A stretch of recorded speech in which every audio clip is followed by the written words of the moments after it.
Iya kopian abah. Aing mah teu butuh wadah kipas. Akbar. Akbar. Ternyata mungkin aku di sini di makam ini. Jadi jam 10:30 itu aku pulang dan tiba-tiba di pas dekat makam tuh aku ketemu sama temen yang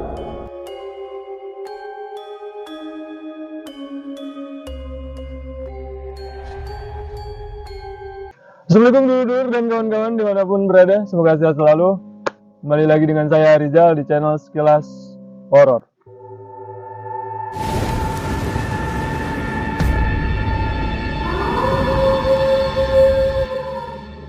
Pada kesempatan kali ini dan di video kita kali ini, saya sudah berada lagi di tempat yang konon katanya ini angker banget. Yang konon katanya kata warga di sini bahwa tempat ini tuh dijadikan sebuah jalan akses ke kampung seberang gitu. Dan di sini tuh konon katanya suka ada sosok makhluk yang berupa pocong gitu, dan sering menampakkan dirinya dan sering mengganggu warga-warga yang melalui jalan ketika mau menyeberang ke kampung sebelah gitu. Dan sebelum kita lebih jauh membahas tentang tempat ini yang bakal dijelaskan sedikit oleh Bapak Sandi, sekarang Sekilas Horor sudah kedatangan tamu ya yang lumayan jauh, yaitu Bang Rian sebagai narasumber pada malam kali ini ya, yang bakal menceritakan kejadian horornya. Itu pengalaman hidup ya Bang? Iya, pengalamannya. Yang bakal diceritain Bang Rian. Tapi sebelum masuk ke cerita yang bakal dibawain Bang Rian ini, alangkah baiknya buat teman-teman yang baru bergabung jangan lupa subscribe, like, comment, share sebanyak-banyaknya ke teman-teman kalian biar video-video kita semakin berkembang. Dan tanpa lama-lama lagi, sebelum masuk ke cerita yang bakal dibawain Bang Rian ini, mungkin saya mau nanya dulu ke Bapak Sandi tentang keadaan tempat ini. Yang konon katanya tempat ini tuh dihuni oleh sosok pocong yang suka menampakkan dirinya, yang suka mengganggu warga-warga yang sering melintas ke kampung seberang gitu. Nah mungkin Bapak Sandi sendiri sudah bisa merasakan tentang keadaan tempat ini, ada sosok makhluk yang berupa pocong gitu yang sering Lewat. yang sering mengganggu yang melewat ke kampung seberang gitu. Apakah itu benar Pak di sini gitu? Kalau kita bicara secara mata gaib gitu ya, di tempat ini dan keadaan di sini tuh udah bisa dirasakan nggak Pak? Atau emang udah ada gitu sosok-sosok tertentu yang ada di sekitaran wilayah sini gitu? Emang ada pocong, dulunya juga ada. Jadi bukan pocong doang gitu, banyak yang lainnya Banyak juga. Kayak yang harimau gitu, kayak yang gimana gitu, itu ada yang selalu ganggu. Ada beberapa sosok lah. Dalam beberapa sosok itu biasanya kalau ada yang bersiul. Nah kalau malam bersiul lewat pasti itu keluar harimau. Terus kalau teriak-teriak, nah itu sama aja manggil pocong, pasti keluar, itu nggak ganggu gitu. Jadi yang sering dirasakan oleh warga-warga yang sering ngelewat sini dan ditampakin oleh si sosok pocong itu atau makhluk-makhluk di sinilah yang jahil gitu, itu akibat dari ulah mereka sendiri mungkinnya, yang warga-warganya yang mungkin kurang sopan gitu, atau yang tadi kayak teriak-teriak terus si makhluk-makhluk di sini tuh kayak gak terima gitu ya, jadi mengganggu gitu bahasanya gitu, mungkin lebih ke situ mungkin Pak ya? Iya mengganggu, soalnya kan dianggapnya wilayah dia, kita kan masuk ke wilayah si pocong itu. Kan namanya makhluk kan macam-macam, ada makhluk gaib, ada makhluk manusia. Nah kita lewat ke daerah pocong itu kan kalau berteriak-teriak kan sama aja mengganggu gitu. Kita aja kalau lewat ke rumah orang teriak-teriak gimana? Iya. Gitu. Jadi makhluk-makhluk di sini tuh lebih ke nggak terima gitu ya, kalau ada orang-orang yang seperti itu mungkin gitu ya? Ya nggak terima gitu. Jadi jangankan sama yang pocong kayak gitu, sama orang juga tetap harus amitan, istilahnya harus permisi gitu. Jadi harus ada adab gitu. Ya itu mungkin lebih di mana yang konon katanya warga sering merasakan gangguan-gangguan gaib di tempat ini tuh, yang mungkin karena ada beberapa aspek juga dari si manusianya gitu. Dan ya sekarang bisa dirasakan ya Pak ya, keadaan-keadaan sosok-sosok tertentu di sini? Ada. Dan emang ada, ini emang sangat kuat, energi negatifnya emang sangat kuat. Ya mungkin Bapak Sandi sendiri sudah bisa merasakan gitu. Sebelum kita lebih membahas tempat ini, di Sekilas Horor itu kan kita menyediakan 3 segmen, yaitu segmen 1 cerita horor di tempat horor yang bakal dibawain sama Bang Rian sendiri tentang cerita horor di pengalaman hidupnya, yang dimana maksud segmen 1 ini lebih ke kita mau lihat reaksi-reaksi apa yang bakal ditunjukkan oleh tempat seperti ini ketika ada yang cerita horor di tempat angker gini gitu. Dan segmen kedua itu adalah uji nyali yang dimana bakal dilakukan oleh tim kita, atau kalau misalnya Bang Rian sendiri bersedia untuk uji nyali, ya alangkah baiknya juga gitu. Dan mungkin nanti segmen ketiga bakal ada mediasi, yang dimana segmen itu yang bakal jadi pembuktian ketika makhluk-makhluk di sini tuh dimasukkan ke mediator kita, apakah bakal ada ungkapan-ungkapan tertentu dari makhluk-makhluk tersebut gitu, dan membuktikan si sosok-sosok di sini tuh emang nyata adanya atau enggak gitu, lebih ke situ sih. Dan sekarang mungkin tanpa lama-lama lagi kita bakal langsung masuk ke segmen cerita horor di tempat horor yang bakal dibawain sama Bang Rian sendiri. Setiap manusia itu mempunyai pengalaman horornya masing-masing, tapi belum tentu pengalamannya sama, pasti berbeda-beda. Sekarang masuk langsung ke segmen 1, cerita horor di tempat horor, mulai.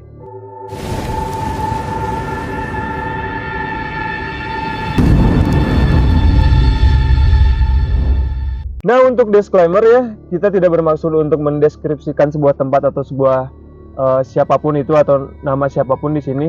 Ini real cerita dari Bang Rian sendiri ya, tentang pengalaman hidupnya, yang dimana tadi udah diringkas sedikit yang saya ketahui gitu, tentang dimana ceritanya tuh lebih ke Bang Rian ini ketemu sama orang yang sudah meninggal gitu. Itu teman sendiri ya? Lebih tepatnya teman dekat. Teman dekat sendiri gitu.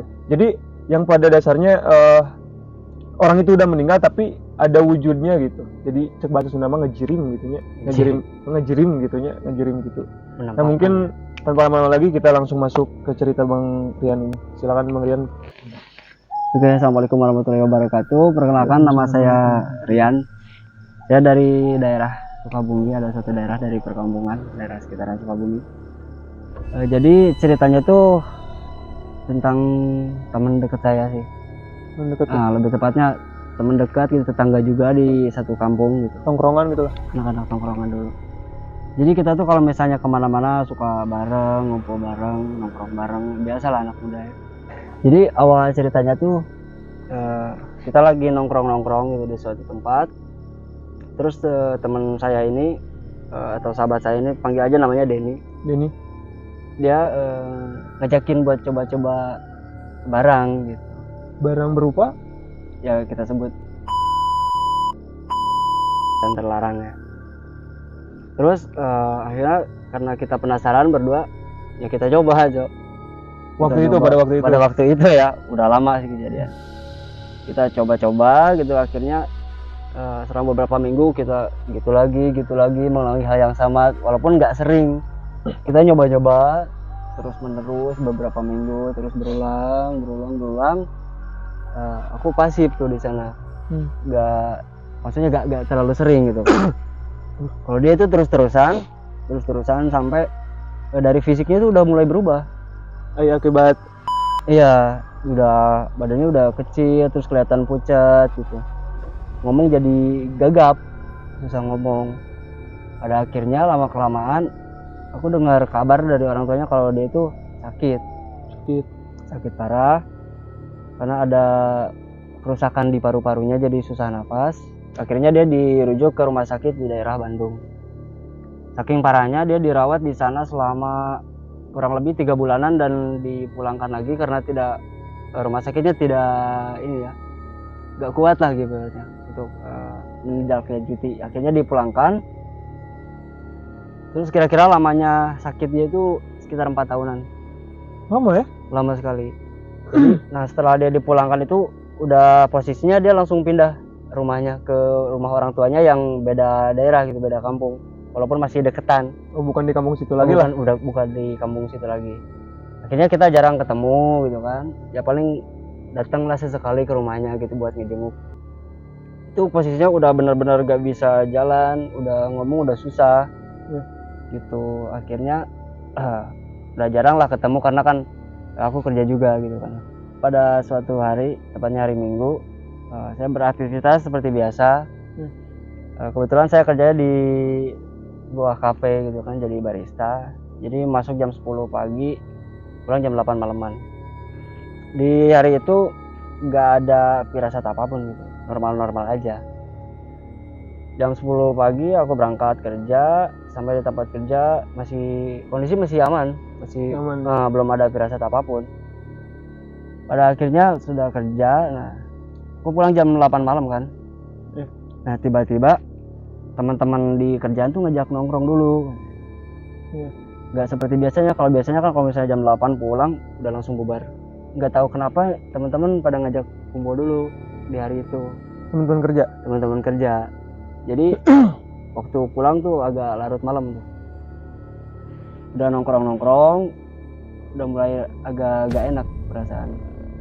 Tiba-tiba itu. Tiba-tiba Muncul. udah mulai agak enak, udah agak betah nongkrong tuh, pengen cepet-cepet pulang. Cuman ya nyari alasan buat pulangnya itu loh susah. Iya. Iya akhirnya Nggak ya enak udahlah. gitu ya? Iya nggak enak karena kan sama teman-teman juga dan jarang-jarang juga gitu kan. Pada akhirnya aku pulang sekitar jam 10 setengah 11-an. Kebetulan emang kalau misalnya masuk ke rumah itu jalannya gang dan di situ belokan tuh deket makam. Jadi nggak ada pencahayaan gitu, lumayan angker juga, Ya gelap lah. gelap banget. Jadi jam setengah 11-an itu aku pulang dan tiba-tiba di pas deket makam tuh aku ketemu sama temen Temen yang ya, si Denny itu sakit itu. yang sakit itu. Nah kenapa dia udah bisa jalan gitu loh. Oh, jadi kan tadinya emang emang sakit parah gitu ya sakit selama parah 4 tahun gitu. ya. Cuman pas waktu itu pas pulang kerja ada tuh ketemu gitu. Dia posisinya udah bisa jalan ya, walaupun emang pucat sih gitu. Dari ini ya, dari gimmick mukanya ya. Dari mukanya udah kelihatan ya sakit, cuman udah bisa jalan gitu kan. Ya karena ketemu akhirnya aku berhenti tuh, terus aku tanya, Sapa-sapaan lah. iya sapa-sapaan, ngobrol juga kita kan sedikit. Kataku, Den lagi ngapain malam-malam? Tempat gelap lagi ya. Iya, katanya. Enggak Yan, sekarang gue di sini katanya. Gue sekarang di sini tinggalnya. Iya. Nah, jadi aku kira di sini itu dia udah balik lagi dari awalnya di kampung orang tuanya, pindah lagi ke kampung aku gitu yang sekampung Oh, itu, iya. tetanggaan kan. Oh, sekarang di sini kata dia gitu. Oh. Terus kan ngobrol-ngobrol dia ngasih barang tuh. Barang berupa? Ya itu, Dia ngasih. dia ngasih. Karena waktu itu emang masih itu Iya, gitu ya. cuman kan jarang gitu kan. Dia ngasih, terus gua bilang kan, lalu masih kayak ginian kata gua. Terus ya udah nih buat lo bawa aja katanya. Terus aku masukin ke kantong. Nah sebelum aku mau pergi, dia bilang katanya, ya lu jangan sering-sering makan yang ginian katanya. Nanti sakit lo gitu. Dia mesenin gitu. Tapi dia ngasih tuh ya. Tapi dia ngasih. Tapi dia ngasih ini gitu, ngasih saran gitu ketika udah ngasih itu. Ya jangan sering-sering lah, kalau bisa berhenti gitu. Katanya. Iya. Ya udah, habis itu aku ambil kan. Terus karena waktunya udah malam juga, nah aku pamitan. Ya udah Den, aku duluan ya pulang gitu kan. Udah malam juga gak enak, takut dikunci oleh orang rumah gitu kan. Jadi aku pulang. Perasaan masih normal aja, nggak ada perasaan apa-apa. Nyampe rumah, terus ya biasa lah langsung tidur. Nah paginya ada RT, jadi ketua RT nyamperin, terus nanya katanya, itu yang malam ikut nguburin siapa aja, gitu. Nanyain tuh, aku bingung kan, nah siapa yang meninggal gitu kan, perasaan nggak ada apa-apa di malam. Nah pada saat itu aku nyamperin kan, terus nanya juga, emang siapa yang meninggal gitu kan. Terus si RT-nya ngomong, Denny. Denny temen itu yang semalam ketemu. Semalam ketemu, itu meninggalnya malam juga jam 1. Itu si Denny bener ya? Iya, jadi setengah 11-nya kita ketemu, itu jam 1-nya katanya meninggal. Gitu. Tapi itu pas, maaf dipotong. Kalau dari segi bentuk yang ketemu itu bener manusia asli gitu ya? Manusia asli. Persis, karena dia ngasih barang juga. Gitu, dia bisa ngobrol gitu, masih bercanda-bercanda, terus ngasih barang juga gitu kan. Ya itu Denny, beneran Denny. Nah terus? Habis itu kan karena aku kaget dengar, wah ini meninggal. Aku langsung lari ke kamar. Aku cek barang yang dia kasih, gak ada. Yang tadi udah dimasukin ke kantong Udah itu? dimasukin ke kantong gak ada, hilang. Iya. Nah dari sana mungkin ya saya mulai berhenti lah. Karena ada pesan tersendiri juga Iya. dari si Denny itu. Dari asalnya yang barangnya dia kasih kan gak jadi, mungkin juga karena hilang juga kan. Akhirnya gua mikir kan, oh ya mungkin dia pesan terakhirnya itu, oh, ya lu berhenti. Tapi maaf, saya masih bingung nih. Masih bingung tuh soal itu tuh keadaan meninggalnya tuh sekitaran jam berapa pas ketemu sama Abang Rian ini? Jadi kalau ketemunya jam 10:30, Ya, dia itu meninggalnya jam 1 malam. jam 1 malamnya. Oh Di berarti hari itu, yang sama. itu bentuknya masih si Denny manusianya gitu. Iya. Yang ketemu di kuburan itu. Nggak tahu kalau kan dia itu ya secara logika kan dia itu sakit Oh tahun. iya, Dia kan nggak bisa berdiri, iya benar. ya kan? Otomatis dia sakit parah dong. Ada Bisa kemungkinan ya, ada kemungkinan itu tuh Nah. kayak yang menyerupai gitu dan Iya. ngasih saran gitu. Kirain saya tadi itu tuh emang keadaannya udah sehat walafiat dan ketemu lagi pas jam satunya meninggal gitu. Padahal itu Iya. tuh keadaannya dan itu masih sakit gitu ya, parah, masih ya. sakit parah. Belum bisa berdiri. Dan itu ketemu secara apa ya? Secara bentuk udah sehat gitu. Cuman itu ada ini gak bang lagi semacam apa ya? Semacam kayak abang nanyain gitu ke keluarga atau ke temen yang dekatnya gitu. Jika abang ini malam tuh ketemu nih sama si Denny ini gitu. Tapi padahal si Denny ini itu udah meninggal gitu. Enggak Gak ada. aku nggak cerita, baru hari ini cerita di sini. Oh baru kali ini di sini. Baru kali ini di Ini sini. eksklusif ya teman-teman. Ya karena ya maksudnya Takutnya sensitif gitu ya. itu yang Satu. keduanya emang baru pertama kali dapat pengalaman kayak gini. Itu sekitaran udah lumayan lama ya. Udah Udah berapa lumayan. tahun ke belakang? Sekitar 3 tahunan 4 tahun ke belakang lah. Tahun 2019 ya. dari 2019. Kalau dari efek-efek setelah si Denny-nya meninggal itu ada efek-efek tertentu gak di kehidupan yang selanjutnya gitu? Itu paling karena kita kan dulu suka nongkrong bareng gitu kan. Nah, ada yang lucu nih. Kalau misalnya tiap kita nongkrong gitu kan, kalau setelah dia meninggal ya, itu sering banget tuh kayak rokok hilang gitu, atau rokok ketuker. Rasanya beli rokok apa yang dibawa pulang kok jadi rokok apa? Aneh ya? Iya, setelah itu. Terus kalau misalnya Sering. beli barang hilang tiba-tiba gitu kan, walaupun udah tahu nih disimpannya di sini nih belum gua pakai tapi hilang. Saya bilang pada akhirnya aku benar-benar berhenti total di sana karena ya udahlah mungkin pesan Denny ya gitu buat ya, Baik juga gitu. Itu keadaan meninggalnya disebabkan oleh gitu ya. Pas sakit 4 tahun itu selama itu tuh emang benar-benar di efek dari situlah bahasanya ya, dari gitu. karena dia aktif mengkonsumsi terus. Kalau dari si ininya bang, si jalannya itu, abang sering ini nggak? Kan itu jalannya apa ya? Kayak ngejalur buat lewat gitu, lewat ke jalan raya kan? Iya. Ada efek-efek tertentu gak? Ya kan waktu itu ketemu lagi tuh sama si Denny itu di situ gitu. Iya. Itu dimakaminnya di situ kan? Di makamnya di situ juga. Jadi di belokan itu. Jadi pas dia bilang aku di sini kirain dia tinggal di rumahnya yang biasa gitu yang dulu. Ternyata mungkin ya aku di sini di makam ini.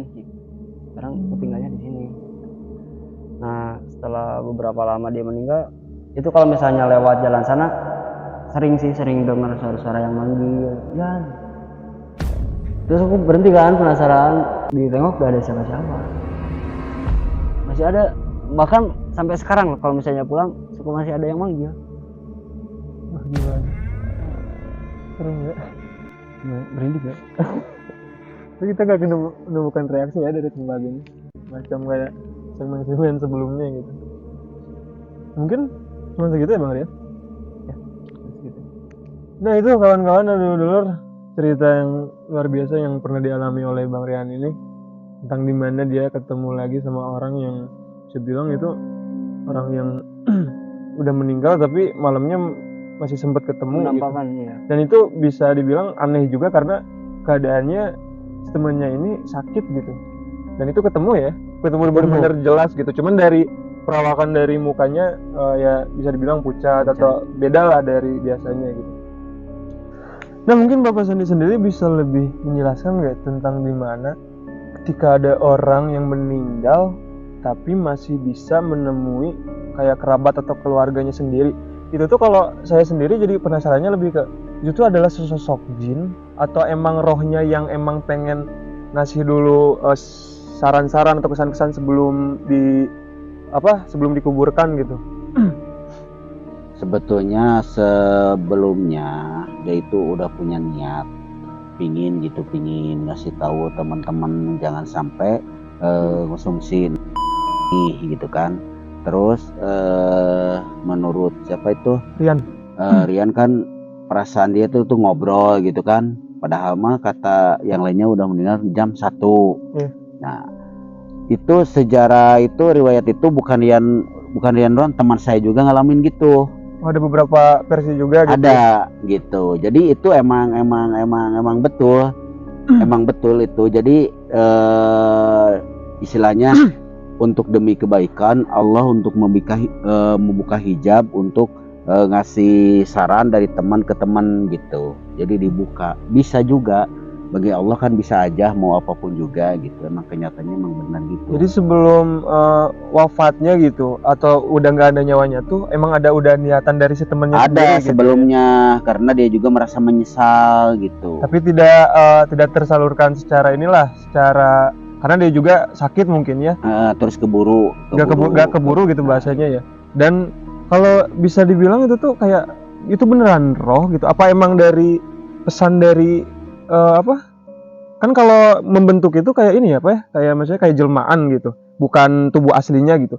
Itu tuh kalau bisa dibilang itu tuh sesosok apa gitu kalau kayak gitu. Itu emang sesosok ruh kan, namanya orang meninggal kan udah dicabut ruhnya. Cuman karena dia punya niatan baik, akhirnya Allah itu ngasih dibuka hijabnya untuk bisa ketemu dulu ngasih saran gitu. Jadi bisa gitu. Jadi bukan ini ya, bisa dibilang bukan jin-jin yang menyerupai, bukan gitu ya? Bukan. Jadi kayak ada inilah. Cuman kalau udah kelamaan itu bisa dibilang jin. Kalau yang ini ya, kalau yang tadi di pengalaman Bang Rian ketika ngelewat jalan ada yang manggil gitu. Nah itu jin. Itu udah jelas mutlak jin. Oh iya. Beda lagi berarti apa ya? Ya iya itu. Jadi kayak apa ya? Kayak mungkin nanti lebih ke membentuk mindset Bang Rian ini bahwasannya yang manggil-manggil itu adalah masih temannya gitu. Padahal itu sesosok jin ya kalau yang sesudah itu gitu. Itu mah mutlak jin. Nah kawan-kawan dan dulur-dulur, itulah cerita luar biasa yang dibawakan oleh Bang Rian di segmen cerita horor di tempat horor ini. Dan tadi juga udah dijelaskan sedikit oleh Bapak Sandi sendiri tentang kejadian di mana Bang Rian ini ketemu lagi sama sosok temennya yang udah meninggal di malam harinya gitu. Dan alhamdulillahnya kita tidak menemukan reaksi dari tempat ini ketika tadi cerita horor, tidak seperti segmen-segmen sebelumnya di episode-episode sebelumnya. Dan buat Bang Rian sendiri, makasih udah mau cerita di channel kita, Bang. Semoga cerita Bang Rian ini ada hikmahnya gitu, karena itu tuh berkaitan dengan hal kayak gitu ya. Dan tadi pun ketika ada sosok temennya yang menyarankan gitu, itu tuh kayak menyarankan ya balik lagi ke hal positifnya gitu, bahwasannya hal-hal yang berbau itu emang gak baik. Dan apa ya, bisa dibilang ya itu emang udah bisa dibilang gak baik gitu ya, mutlak gak baik. Cuman tadi udah diceritakan oleh Bang Rian sendiri, kalian bisa nilai sendirilah untuk dari cerita Bang Rian ini gitu, ambil positifnya, buang negatifnya gitu. Dan sekarang mungkin kita langsung ke segmen kedua, yaitu uji nyali yang bakal dilakukan oleh tim kita. Kita bakal melihat reaksi apa yang bakal ditunjukkan sama tempat yang konon katanya ini tuh ada sosok pocong yang sering mengganggu gitu. Dan tanpa lama-lama lagi, kita langsung masuk aja ke segmen uji nyali. Uji nyali dimulai.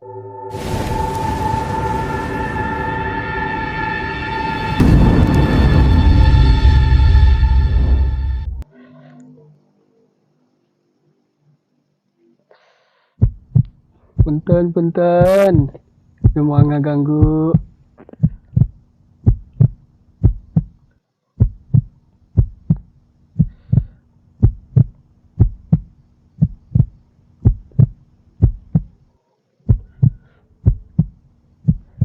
Di belakang ada yang bisik-bisik. Allahu Akbar. Allahu Akbar lah. Astagfirullahaladzim. Ya Allah.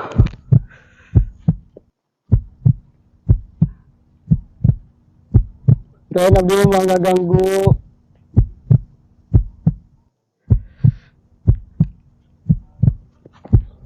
Astagfirullahaladzim. Astagfirullahaladzim. La ilaha illallah. Allahu Akbar. Mungkin tadi ada di sebelah kanan ada suara anak kecil. Allahu Akbar lah. Akbar.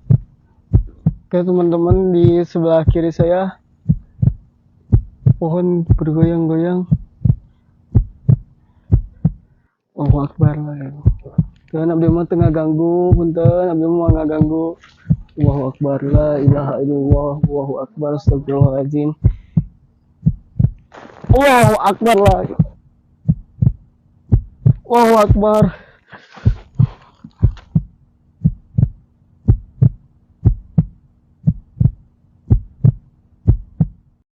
Astagfirullahaladzim. Allahu Akbar lah.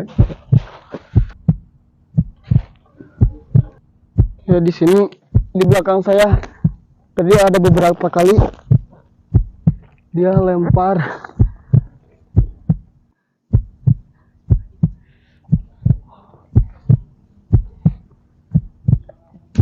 Allahu Akbar.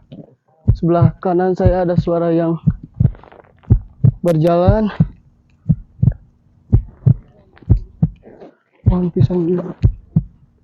Allahu Akbar, la ilaha illallah, Allahu Akbar, la ilaha illallah, la ilaha illallah, Allahu Akbar, Allahu Akbar, Allahu Akbar, Allahu Akbar. Kru. Sudah kru, maju kru. Nah dulu dan kawan-kawan, kita sudah melakukan segmen uji nyali ya, dilakukan oleh tim kita. Cuman uji nyali saat ini bener-beneran sebentar karena pas kita udah melangkah lebih jauh dari sini, tanpa diduga Ricky ini menemukan beberapa reaksi ya, langsung gitu ya, secara langsung gitu. Kayak tadi reaksi apa? Tadi sampai teriak-teriak soalnya. Pohon goyang, terus ada Yang kayak yang ini ya, di sebelah kiri, terus sebelah kanan ada suara anak kecil yang lagi apa? Kayak yang nangis, ada suara yang jalan. mungkin nanti kita bisa dengerin di kamera gitu ya, siapa tahu ketangkep mikrofon kita gitu. Cuman kalau dari Bapak Sandi sendiri tentang reaksi-reaksi yang ditunjukkan oleh tempat seperti ini, begitu sosok dari makhluk yang diberitakan oleh warga gitu berupa pocong itu atau makhluk-makhluk yang lainnya? Itu makhluk-makhluk lain yang cuman lewat, kebetulan ada yang kan kalau yang itu bisa merasakan gitu kan, meskipun nggak bisa dengar gitu. Jadi itu yang lewat-lewat. Kalau yang anak kecil itu ya asuhannya gitu kan, gitu. Jadi itu emang bener adanya. Soalnya ini tuh belum lama gitu kita baru meninggalkan tempat ini dan Ricky ini langsung menempatkan reaksi kayak tadi ini pohon ini ya Ki ya? Iya, pohon. Yang ini. Nah yang itu. Pak kalau bisa di Terawang gitu, ini pohon ini ada penunggunya juga? Iya, itu tempat istirahatnya, tempat diamnya ya anak-anak itu. Main-main ke kiri, ke kanan. Gitu. Dan ada yang lempar juga dari belakang. Kayak ada yang ngelempar gitu. Lempar pakai nong. Ya, Ini banyak ini ya? pasir gitu. Ini kayak banyak pasir tuh teman-teman. Ya tanpa dipungkiri lagi, dapat dipungkiri lagi bahwasanya tempat seperti ini menunjukkan reaksinya gitu. Dan tadi keadaan Ricky sendiri di sini sampai ya bisa dibilang episode kita ketika uji nyali ada beberapa reaksi gitu. Kayak tapi tadi gak kuat ya karena sampai lari-lari gitu, sampai manggil-manggil tim gitu.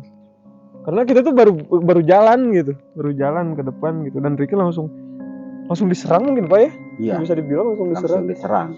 Karena emang tempat ini emang angker banget gitu, meskipun cuma pohon pisang, tapi emang ada dari dulunya gitu. Dan identik mungkin kalau yang Arijal sendiri tahu, pohon pisang itu identik dengan pocong gitu kalau diibaratkan gitu ya.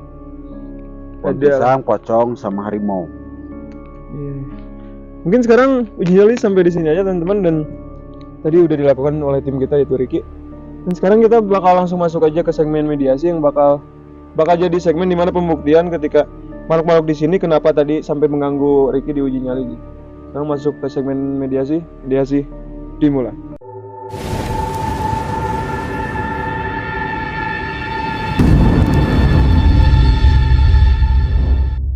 Nah mungkin dulu dan kawan-kawan kita sudah masuk ke segmen mediasi ya. Sekarang mediatornya mungkin langsung Bapak Sandi sendiri ya yang bakal masukin. Bapak Sandi mungkin lebih tahu gitu. Dan kami juga mediator kita yang kemarin gitu berupa Bah Mimit sedang sakit, semoga beliau disehatkan kembali. Dan sakit yang dialami sekarang sama Bah Mimit itu tuh ada kaitannya dengan waktu yang kemarin di kerajaan monyet itu ya Pak ya, yang di sana gitu. Ada efek sampingnya gitu sampai ya Bang Mimit sekarang tidak bisa ikut menjadi mediator kita gitu, dan kita doakan semoga cepat pulih kembali, semoga sehat kembali, amin. Mungkin sekarang Bapak Sandi bakal langsung melakukan mediasi tersendiri, nanti kita bakal tanya-tanya makhluk yang bakal merasuki tubuh Bapak Sandi ini.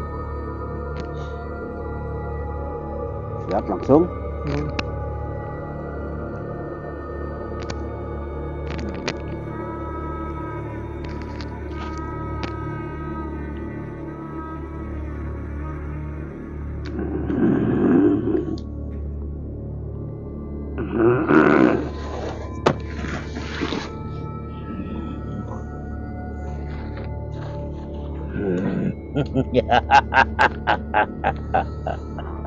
Assalamualaikum. Waalaikumsalam. Punten si Mabdi sanes bade ngaganggu ka Abah. Ya di palimana? Ai nu ngageugeuk di dieu. Oh, nya punten nya bilih istilahna abi sareng rerencangan di dia ngaganggu ka Abah. Abi mah sanes bade culangung paribasananya ngaganggu kana wilayah Abah. Tapi abdi hoyong ngabuktikeun istilahna yen di dia teh aya penungguna gitu. Punten ya. Aing hayang kopi. Hayang kopi cenah barudak cik minta kopi. Aing ngarasa gaganggu di dieu. Punten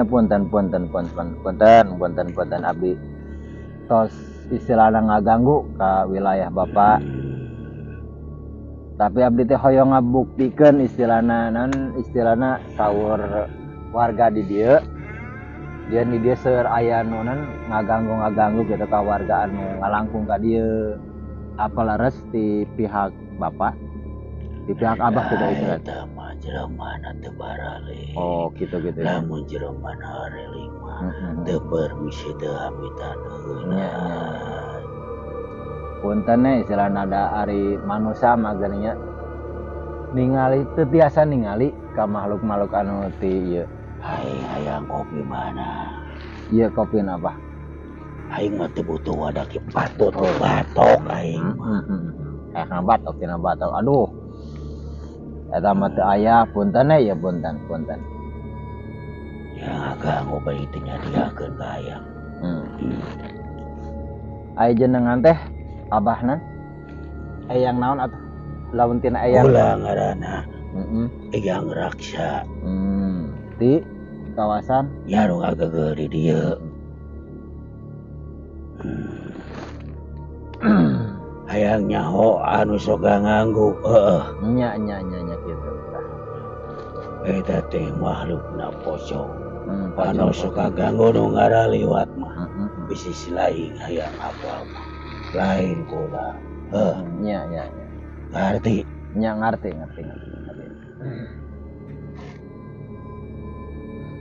Jadi kopi teh. Teu aya kopina nya teu aya tempatna gitu. Kopi nama aya tempatna nu teu aya nu sesah gitu aya nama da meureunna.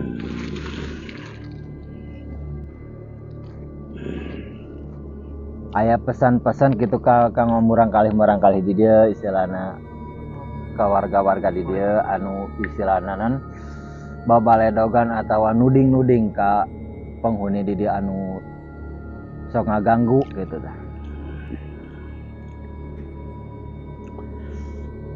gitu bejaga nama ulah sok sabaledog waledogna. Ulah sok sakikina. Gitu ya bejaga. Aing ngaran lembang amitan heula.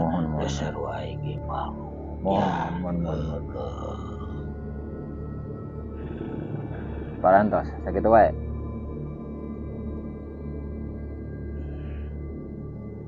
Aya tanyakeun naon deui. Nya teu aya eta mah istilahna hoyong ngabuktikeun istilahna ucapan-ucapan warga di dieu yen istilahna sok aya nu nampakkeun diri lah istilahna. Ngaganggu kanu keur ngaliwat paribasana gitu. Ulah sok hayang ningali bangsa Pucang Mojo. Nya. Urang masing eling. Nya. Da ieu ge sarua geus muslim. Alhamdulillah. Jeung hareling we ya. Insyaallah. Aya kopi eueuh. Hayang daging geus bubu eueuh. Eta aduh.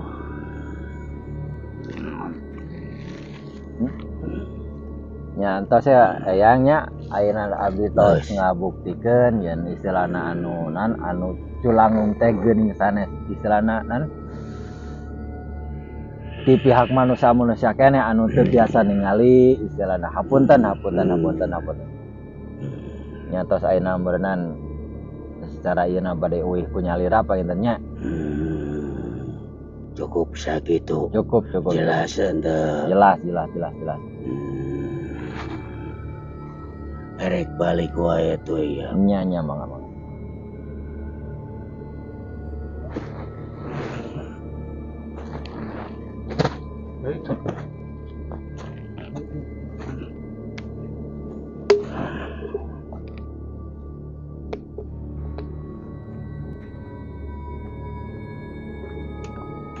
Nah dulur dan kawan-kawan, kita sudah melakukan 3 segmen ya, yang sudah kalian sering tonton di Sekilas Horor.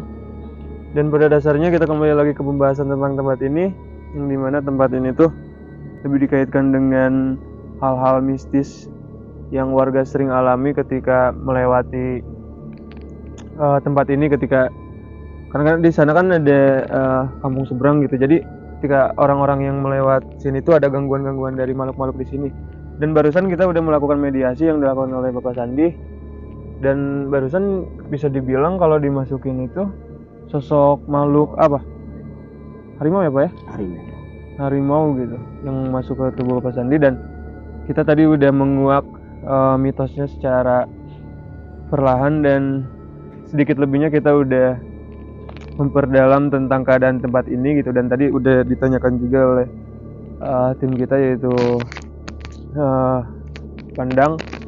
Dan mungkin tadi yang sampai ada saran-saran ya, saran-saran dari istilahnya kalau ngaliwat paribasana cek Sunda mah urang teu kudu amit mipita urang teu ningali ka makhluk-makhluk anu lintan ti makhluk halus lah istilahnya. Istilahnya kan dunia teh lain-lain alam dunia unggul kan, dunia teh anu aya ieu gaibna gitu kan. Urang kan teu ningali ka alam gaib. Takan meureun aya nu ti alam gaib lebih istilahna lebih jelas ka urang gitu. Ningalieun anu kumaha-kumanya nya istilahna urang kudu pamit mipit lah paribasana. Permisi lah gitu. Permisi gitu. Nah dulu dan kawan-kawan, episode kali ini ya cukup banyak pelajaran yang bisa diambil juga gitu ketika keadaan tempat, dan tadi narasumber cerita juga gitu lebih banyak istilahnya lebih banyak mengedukasi gitu tentang hal-hal dimana ya kita berdampingan dengan makhluk-makhluk seperti itu gitu ya, tidak bisa dipungkiri gitu. Dan mungkin sekarang kita bakal udahin aja video kita kali ini. Dan buat teman-teman sekali lagi yang baru bergabung di channel kita, jangan lupa subscribe, like, comment, share sebanyak-banyaknya ke teman-teman kalian, karena konten Sekilas Horor ini bakal lebih mempersembahkan konten-konten seperti ini ke depannya. Kita bakal konsisten dan fokus ke hal-hal horor, dan kita bakal menguak misteri-misteri. Dan bagi teman-teman yang mau jadi narasumber di channel Sekilas Horor, jangan lupa cek di link deskripsi. Dan buat teman-teman juga yang masih daerah sekitar Sukabumi, barangkali ada tempat-tempat horor di kampungnya atau dimanapun itu, insya Allah nanti kalau ada kesempatan kita bakal berkunjung dan kita bakal menguak misteri-misteri di sana gitu. Dan mungkin sekarang bakal kita udahin aja, cukup sampai di sini. Ambil sisi baiknya dan buang sisi negatifnya dari cerita kita pada malam kali ini. Setiap orang mempunyai cerita horor masing-masing, pengalaman horor masing-masing, tapi tentu saja ceritanya beda. Salam horor, salam misteri. Assalamualaikum warahmatullahi wabarakatuh. Wah.